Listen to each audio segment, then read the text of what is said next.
sa aking buong pamilya. Panginoon, maraming salamat sa aking pamilya. Maraming salamat at lagi silang andyan. Sila po ang aking inspirasyon, ang aking lakas. Sila po ang nagiging kakampi ko sa mga pagsubok ng buhay. At laging nakaalalay kapag kailangan ko ng suporta. Lord, kasama po ng aking dasal na ito na mas mapalapit sila sa iyo, mas makilala ka nila, mas malaman pa nila ang iyong kabaitan, kasama ng nakita nila sa aking buhay na ikaw ang pinagkukunan ko ng lakas sa araw-araw. Kasama na rin ang aking dinadasal na tulungan niyo rin ang bawat isa sa kanila sa tuwing kailangan nila ng tulong ninyo, Lord.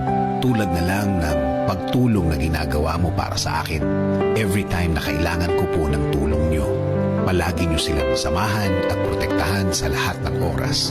Alam ko po na napakadelikado na sa labas at kailangan nila ng proteksyon ninyo sa mga buhay nila, kasama na ang kani-kanilang mga trabaho. Ikaw, Panginoon, ang nakakaalam ng lahat ng kanilang pinagdadaanan.